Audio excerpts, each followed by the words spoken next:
tout le monde. Good morning, guten Tag. We are speaking, I'm speaking with first Sophie von Losau-D'Ambrosio, who is a member of our staff, and with Reinhard Kluczek, who is the General Secretary of Pan-Europe Austria, Paneuropa Österreich. Dear Reinhard, the women's football team defeated Austria last night. I hope you are not angry.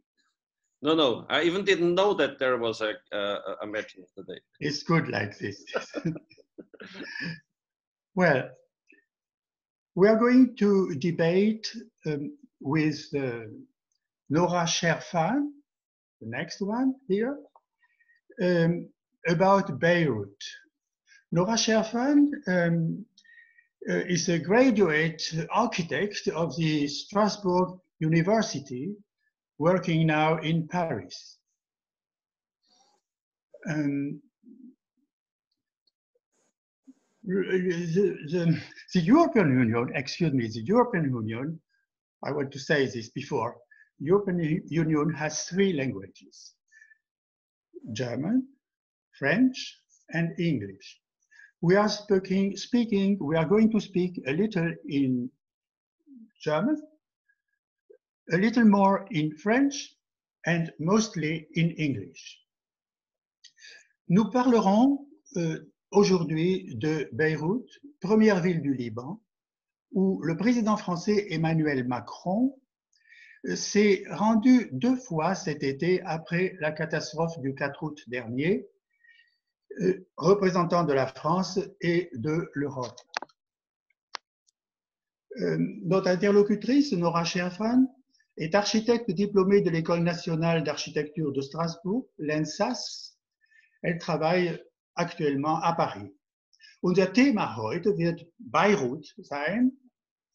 Gesprächspartnerin ist Nora Cherfan, Diplom-Architektin der Straßburger Universität. So, we are going to speak about Beirut, about Lebanon. But I want to introduce our conference before. First in French, then little German, little English. Nous sommes la conférence pan-européenne de Strasbourg, avec pour nom d'usage C'est l'Europe. Nous l'avons constituée cette année comme personne morale de droit alsacien-mosellan. C'est aujourd'hui notre première apparition à l'écran. Ganz kurz auf Deutsch. Heute tritt zum ersten Mal am Bildschirm unsere paneuropäische Konferenz von Straßburg, deren Gebrauchsname Es ist Europa lautet. Wir haben unsere Gesellschaft als juristische Person nach elsässischem moselländischen Recht gegründet, kaiserliches Gesetz von 1908, aber wir sind grenzüberschreitend und supranational. And in English, today is the first appearance of on a visual display of our Pan-European Conference of Strasbourg. Usual name is It is Europe. We have incorporated it as an entity under Alsatian law, but we are cross-border and supranational. Comme son nom l'indique, notre conférence, C'est l'Europe, est ancrée dans l'Eurométropole française de Strasbourg. Elle est transfrontalière, cependant. Nous sommes une société pan-européenne de débat et de rencontres intergénérationnelles. Nous voulons contribuer à diffuser l'Europe dans les générations montantes et créer un réseau supranational d'amis. Nous présentons une fois par mois sur Internet un entretien de 30 à 40 minutes. Nous aurons aussi un journal Internet et diverses autres activités. Well, Nora, you come from a Franco-Lebanese family. You know Beirut very well because you have relatives there and friends. Before handing over the microphone to Sophie on last summer's disaster and the situation of Lebanon, I want to raise an important point with you. 3 religions share power in this small country of 5.5 million inhabitants. Two are Muslims, the Sunnites, yes, you say, close to Turkey, and the Shiites dependent on Iran and its armed wing Hezbollah. And the third one is Christian, the Maronite religion of Syriac origin attached to Rome, to which you belong, isn't it? That's it. Yes. Then I'm going to speak some minutes in French and we speak longer in English. Quelle est la place de cette église maronite au Liban? Peut-elle exercer son culte? En fait, au début du XXe siècle, à la chute de l'Empire ottoman, les maronites revendiquaient la protection française au sein du Grand Liban. Le partage du pouvoir s'est établi de manière confessionnelle, selon l'importance démographique des communautés. Il fut décidé que le président de la République serait chrétien maronite, le premier ministre sunnite et le président de l'Assemblée sera chiite. La répartition des postes de la fonction publique s'établirait de manière proportionnelle à l'importance des communautés. Mais aujourd'hui, la communauté maronite est beaucoup moins importante. C'est dû à la forte immigration des chrétiens et probablement aussi au plus grand nombre d'enfants par famille dans les ménages musulmans. Et alors maintenant, la liberté de culte, hein? Oui. Pourtant, en fait, dans les quartiers chrétiens, on retrouve de nombreuses églises où les chrétiens maronites peuvent exercer leur culte librement. La religion est très ancrée au sein des familles et des groupes de prière sont organisés la semaine et durant les week-ends, des messes comme en France. Voilà, merci Nora. J'ai lu votre mémoire d'architecture et d'urbanisme à l'université. Alors, le titre, l'influence des institutions politiques et religieuses chrétiennes sur l'espace urbain de la banlieue sud de Beyrouth. C'est difficile à concevoir pour un Européen comme nous le sommes, un Européen de notre temps, que la religion ait une influence sur l'urbanisme, n'est-ce pas? Exact. En fait, mon mémoire traite des frontières confessionnelles dans une ville dans le sud de Beyrouth, la ville de Hadad, au Liban. Et dans les territoires chrétiens, en plus des chapelles et des églises, on retrouve devant les maisons de nombreux marqueurs religieux tels que des autels ou des icônes de saints. Et j'ai voulu en fait créer une cartographie de ces marqueurs religieux. En fait, au Liban, les partis politiques sont affiliés à une religion. Donc, dans les territoires chrétiens, les municipalités sont gérées par des partis politiques chrétiens. Et dans certaines régions, des politiques ségrégationnistes sont mises en place, empêchant certains chrétiens de vendre des terrains à des musulmans. De plus, de nombreux terrains en fait, appartiennent à l'Église et ainsi ces institutions religieuses peuvent participer ou non à la modification des frontières confessionnelles en décidant par exemple de louer ou non ces terrains. Donc c'est ça que j'ai voulu vraiment traiter dans mon mémoire. C'est ça. Bon, il y va maintenant de la reconstruction de Beyrouth. Est-ce que vous écririez votre mémoire différemment maintenant, après la catastrophe de l'été 2020? Je ne crois pas, en tout cas pas pour le moment, parce que j'ai écrit mon mémoire en 2018 et depuis, les frontières confessionnelles n'ont pas ou que très peu évolué. Peut-être l'écrirai-je différemment dans 2 ou 3 ans, lorsqu'un nouveau gouvernement aura été proclamé et lorsqu'on aura davantage de recul sur l'effet de la crise, quel taux d'immigration par exemple, et au sein de quelle communauté, et aussi plus de recul sur la reconstruction, mais comment elle s'est faite. Thank you, Nora. We talked about the Maronite Christian Church in Lebanon, of which you are a part, and about the influence of religion on town planning in this country governed by religious multi-communitarism, a very difficult word. I know past witness to Sophie will speak with you in English, and Reinhard Kluczek will no doubt have also something to say. Sophie, you can ask your questions. Yeah. Thank you, Jean-Paul. My name is Sophie von Lossow-D'Ambrosio, and I'm a project manager advising the state government in Baden-Württemberg in Germany. And today I will guide you through the conference in English. So thank you, Nora, for taking the time today to discuss this very important topic with us, which is so close to your heart. My first question is, what exactly happened in Beirut on August the 4th? On August the 4th, a large amount of ammonium nitrate stored at the port of Beirut exploded. The massive explosion left 200 people dead, 6,500 injured, and 8,000 buildings were damaged, leaving 300,000 Lebanese homeless. Most of the damage occurred in the districts of Gemazeh, Mahmechel, and Ashrafiyeh, where many Christians live. However, the social categories were mixed.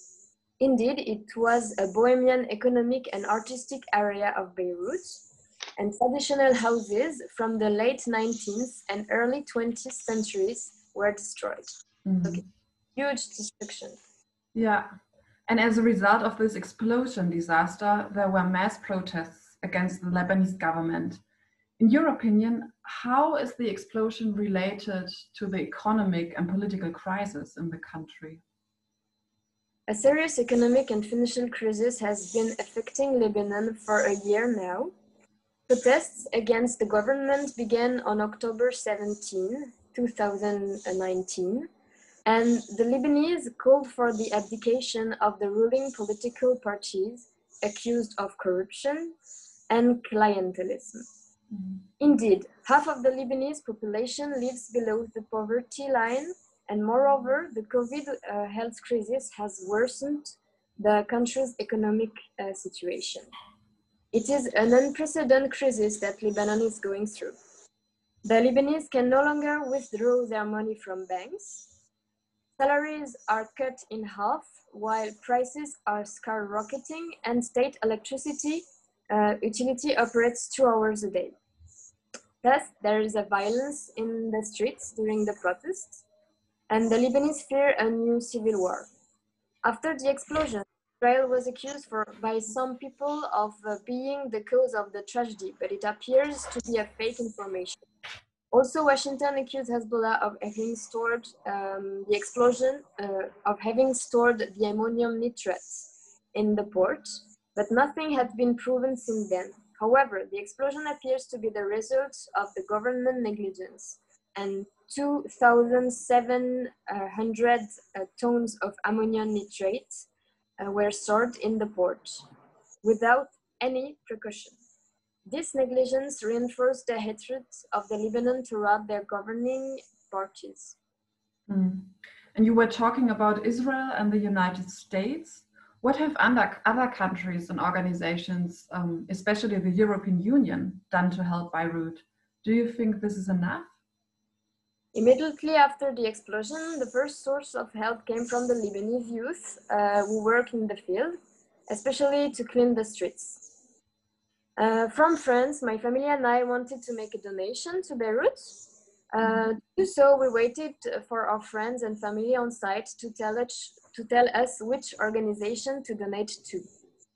In a country as corrupt as Lebanon, we should indeed be very, very careful. We have been told to make donation to Fondation de France, Just Help, and La Croix-Rouge Libanaise.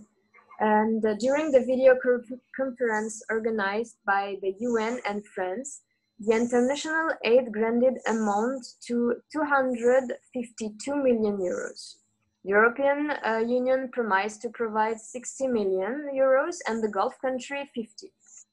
France promised to provide 30 million euros and also send 18 tons of medical supplies as well as 700 tons of food supplies. Okay, and we will talk about reforms in a minute. Let me get back to the explosion. 1 month after this tragic explosion, the Harbor Warhouse was on fire. Do you see any connections between those two events?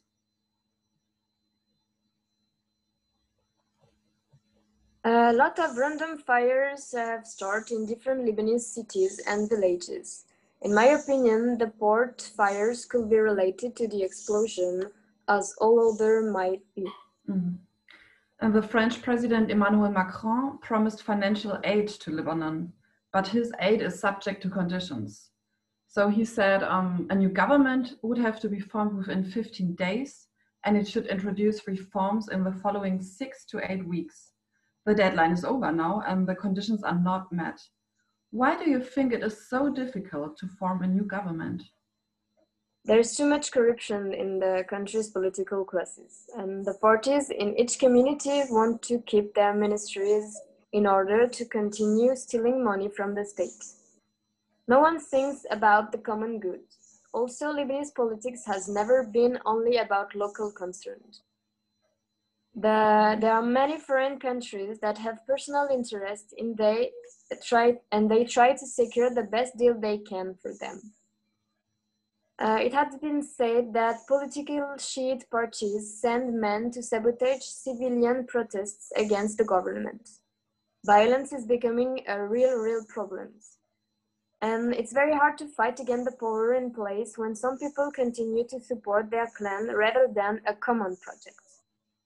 And the communities are too deeply established in Lebanon and still exert a strong influence on the life of their political parties.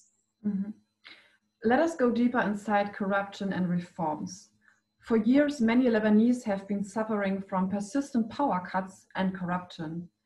In your opinion, why has the government not implemented any reforms? The government and its allies are the big winners from these unfortunate power cuts. They are unable to restore the electricity network. No state investment has been made since 1990. And the government keeps the profits from corruption in this sector, while some Lebanese pay private electricity generators for access to electricity. Mm. That's insane. Yeah, I just want to say that's insane. How do you estimate the chances that new parties can be formed and oppose the established parties? Following the protest of October 2019, a large part of the Lebanese population hoped for real reforms, or at least glimpsed the possibility for a real change.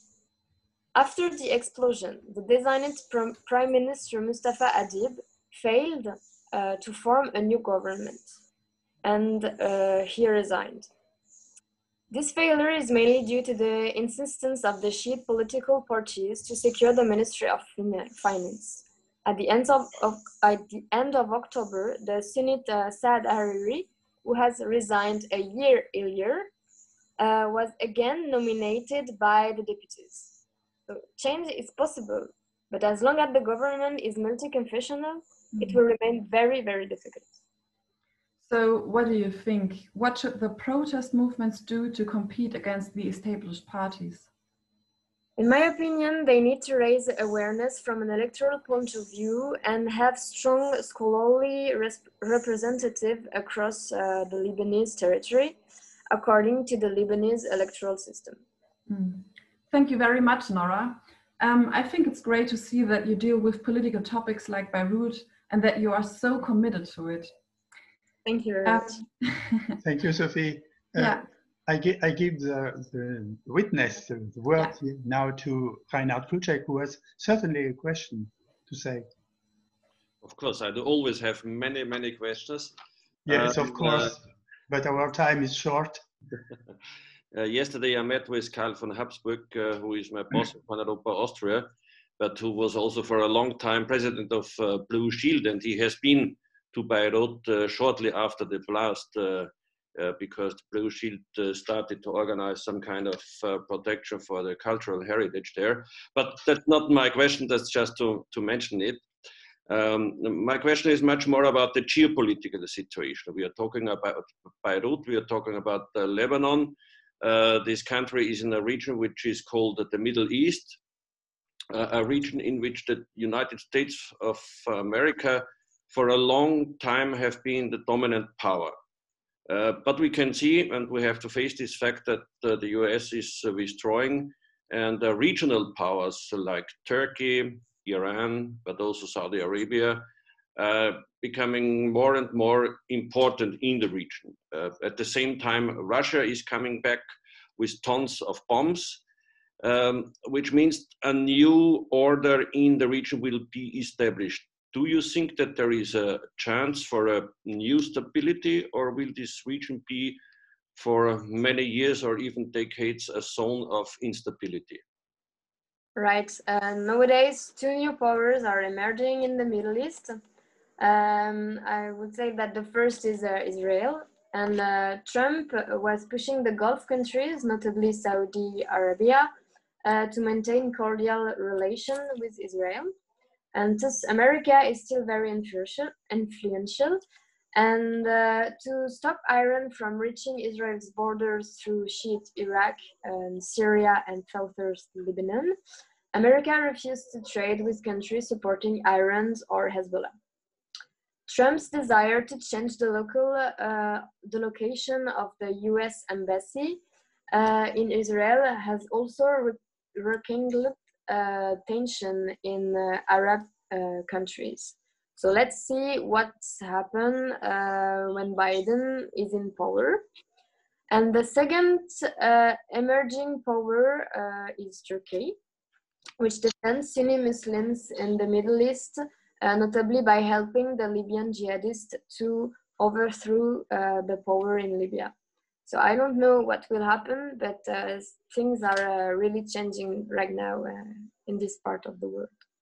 Can you imagine, if I may add this question, can you imagine that the Hezbollah is going to establish its own state?